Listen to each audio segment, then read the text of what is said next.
Hello friends, आप सभी का हार्दिक स्वागत है हमारे इस यूट्यूब मंच पे। आप सभी को बहुत बहुत बधाई, बहुत बहुत गुड मॉर्निंग। सभी का स्वागत है। सबसे पहले हम आज इंडियन इकोनॉमी का लेक्चर लेके आ गए हैं लखनऊ विश्वविद्यालय के द्वारा। इंडियन इकोनॉमी लखनऊ विश्वविद्यालय बीए सेमेस्टर 2 इकोनॉमिक्स का इंडियन इकोनॉमी का सिलेबस है। आप सभी लोगों ने सिलेबस देख लिया होगा। सिलेबस में इंडियन इकोनॉमी की फर्स्ट यूनिट एग्रीकल्चर है। एग्रीकल्चर में पहला टॉपिक कृषि है। कृषि में हम क्या क्या पढ़ेंगे, उसका उत्पादन पढ़ेंगे, प्रोडक्शन पढ़ेंगे, वृद्धि पढ़ेंगे यानी ग्रोथ पढ़ेंगे, संरचना पढ़ेंगे यानी कि स्ट्रक्चर पढ़ेंगे। मैं आप सभी का एजुकेटर श्रेय शुक्ला आप सभी का हार्दिक स्वागत करता हूँ इस यूट्यूब मंच पे। तो हम लोग देखते हैं, सबसे पहले हम देखते हैं भारत देश, जो हमारा ये देश कृषि प्रधान देश है। हमारी अर्थव्यवस्था में सबसे अहम जिसने योगदान दिया है वो कृषि सेक्टर है। आज जब 1947 इंडिपेंडेंस हुआ था उस समय 80% से ज़्यादा पॉपुलेशन 80% से ज़्यादा पॉपुलेशन हमारी एग्रीकल्चर सेक्टर्स में लगी हुई थी। एंड देन प्रेजेंट टाइम भी आप देख लें तो 45 से 50%, प्रेजेंट टाइम में 45 से 50%, 45 से 55 या 50 ये परसेंट अभी भी आपकी लगी हुई है। या आपकी इंडियन इकोनॉमिक सर्वे या बजट में आप जो भी बजट में आप लोग देख सकते हैं, ये 45 से प्रेजेंट इस समय भी पॉपुलेशन हमारे एग्रीकल्चर सेक्टर्स में लगी है। एग्रीकल्चर सेक्टर या एग्रीकल्चर सेक्टर की एलाई सेक्टर में, जैसे कि एग्रीकल्चर कृषि हो गया है जहाँ पर खेती बाड़ी होती है, पशुपालन है, मछली पालन है, दुग्ध पालन है।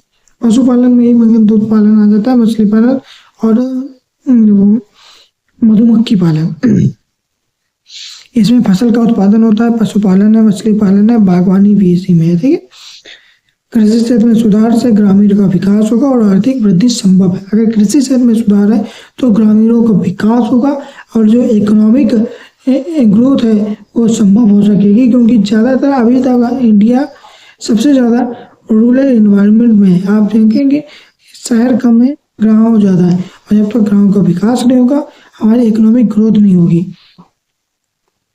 जो हमारे कृषि सेक्टर में कौन कौन से उत्पादन होते हैं, सबसे पहले हम खरीफ फसल जो कि जुलाई के से शुरू होती है। इसमें धान है, मक्का, बाजरा, कपास। रबी फसल जो प्रेजेंटली चल रही है, गेहूं, चना, जौ, सरसों। नकदी फसलें गन्ना, चाय, कॉफी। और जो गन्ना है ना, इसमें हमारा इंडिया सबसे अग्रणी है प्रोडक्शन के क्षेत्र में। गन्ना में सबसे ज्यादा हमारा भारत विश्व के में सबसे ज्यादा हमारा भारत करता है। और भारत में भी कौन सा, हमारा यूपी सबसे ज्यादा प्रोडक्शन करता है उत्पादन के। और हाँ, एक चौथी भी है जिसमें हम भूल गए थे पीपीटी बनाते समय, जायद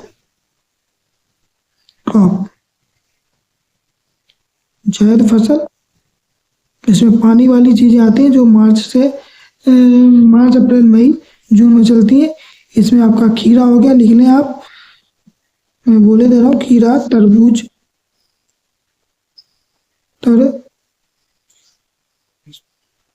इसीलिए मैंने पीपीटी बनाई क्योंकि लिखता बनता नहीं है। तरबूज, खरबूजा, ठीक है। उत्पादन कार्य जलवायु हो गई, जो हमारी जलवायु है, मिट्टी है, सिंचाई है और टेक्निक है।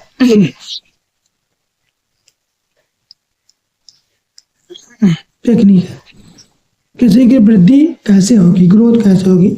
सबसे पहले तो जो हमारी हरित क्रांति हुई थी, एम.एस. स्वामीनाथन जी इसके जनक हैं। भारत के हरित क्रांति के जनक, ग्रीन रेवोल्यूशन जनक हैं एम.एस. स्वामीनाथन। उन्होंने हाइब्रिड सीड्स को लाया था। हाइब्रिड सीड कहाँ पर लाया था, पंजाब, यूपी का वेस्टर्न पार्ट और हरियाणा, इन 3 जगह से हरित क्रांति की शुरुआत की थी। इसमें HYB बीज थे, हाइब्रिड बीज थे और सिंचाई का था और केमिकल फर्टिलाइजर से हमने अपना प्रोडक्शन को एक बेहतर बनाया और उसमें वृद्धि करी। सफेद क्रांति दुग्ध उत्पादन के क्षेत्र में, दुग्ध उत्पादन में भी हम लोग अग्रणी भूमिका में है। नीली क्रांति मछली पालन, कृषि वृद्धि दर इस समय 3 से 4% हमारी कृषि वृद्धि दर बढ़ रही है। कृषि का आकार, भूमि के जोत का आकार जो एवरेज है 1.08 हेक्टेयर। कृषि श्रमिक 45% से आबादी कृषि क्षेत्र में है, 45 से 55 है, वो मैंने आपको 55 बताया। सिंचाई प्रणाली नहरें, ट्यूबवेल, प्राइवेट ट्यूबवेल और गवर्नमेंट ट्यूबवेल बोथ। वैसे गवर्नमेंट ट्यूबवेल तो कम है पर प्राइवेट ज़्यादा है, और ट्यूबवेल दोनों ही। वर्षा का क्षेत्र, अब कम बारिश हो रही है लेकिन है तो ओके।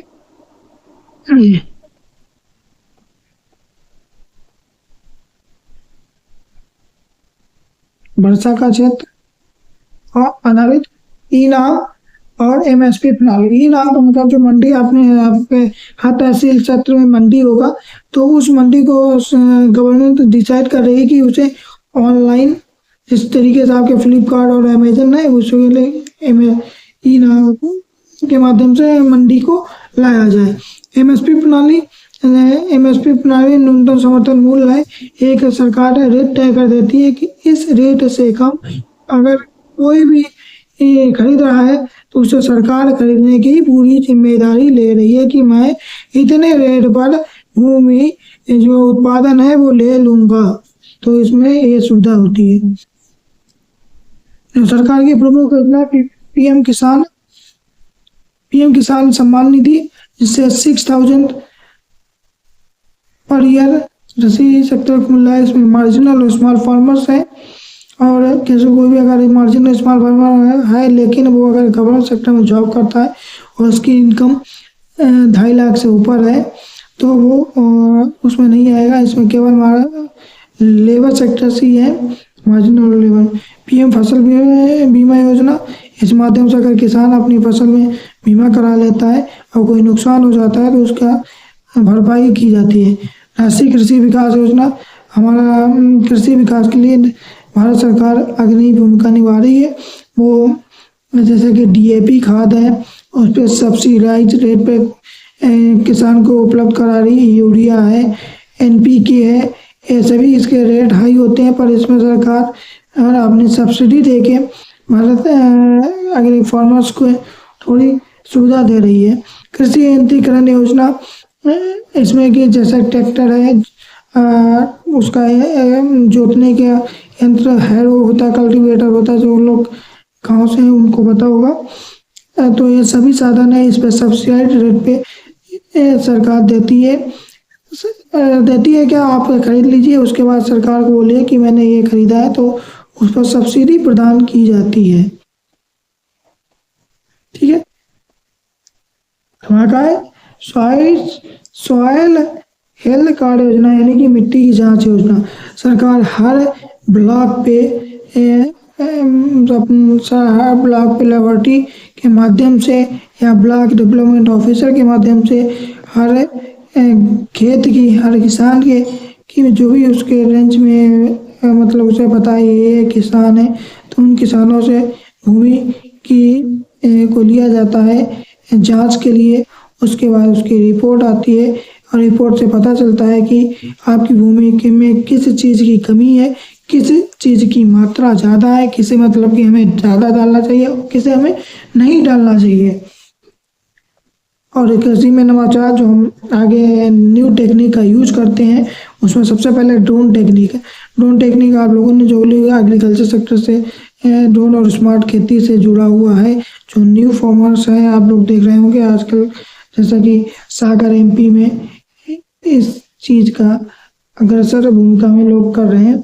यहाँ पर यूपी में भी कर रहे हैं, लेकिन यूपी में थोड़ा कम है, लेकिन सागर एमपी में थोड़ा स्मार्ट खेती पे ज़्यादा फोकस किया जा रहा है। जैसे ड्रोन में जैसा कि आप जो दवाई डाली जाती है, छिड़काव किया जाता है, उसे ड्रोन के माध्यम से किया जाता है। खाद भी आजकल लोग डाल रहे हैं, खाद का छिड़काव कर रहे हैं, जैसे nano urea, nano DAP, nano NPK, उसका भी इसके माध्यम से कर रहे हैं। और इस पर निगरानी भी की जा रही है। सौर ऊर्जा आधारित सिंचाई, जो आपको समरसेबल का ट्यूबवेल का सरकार प्रदान कर रही है, उसे किलोवाट सब्सिडी दे रही है कि आप सौर ऊर्जा के माध्यम से समरसेबल करने लगाएं और हम इतनी आपको सब्सिडी देंगे। जैविक खेती और प्राकृतिक खेती, सरकार के का आवरण का पूरा जोर है कि वो केमिकल फर्टिलाइजर को अपने किसानों को बोलें केमिकल फर्टिलाइजर का कम यूज करें और जैविक खेती ऑर्गेनिक खेती का यूज करें, ऑर्गेनिक फर्टिलाइजर का प्रयोग करें, गाय का गोबर, भैंस का गोबर इत्यादि चीज़ें। कृषि यांत्रिकरण और ऑटोमेशन, ज़्यादा से ज़्यादा लोग अपने मतलब कि जो बैल के माध्यम से जोतते थे उस माध्यम को हटा के और ट्रैक्टर या कंबाइन इन चीज़ों का प्रयोग करें। डिजिटल मार्केटिंग, ई कॉमर्स, हमने बोला है कि जिस तरीके से आप कपड़े खरीदते हैं फ्लिपकार्ट या अमेजन के माध्यम से, उसी तरीके से सरकार का पूरा जोर है कि इसमें भी डिजिटल मार्केटिंग, ई कॉमर्स का सेक्टर लाया जाए। इसके माध्यम निष्कर्ष क्या क्या निकलते हैं? भारतीय कृषि उत्पादन और वृद्धि में सुधार हो रहा है। यस, आप लोग देख सकते हैं इकोनॉमिक सर्वे में, एग्रीकल्चर टॉपिक्स में अभी हाल ही में फरवरी में 31 जनवरी को आया था, उसमें आप देख सकते हैं कृषि क्षेत्र में सुधार हो रहा है, वृद्धि में।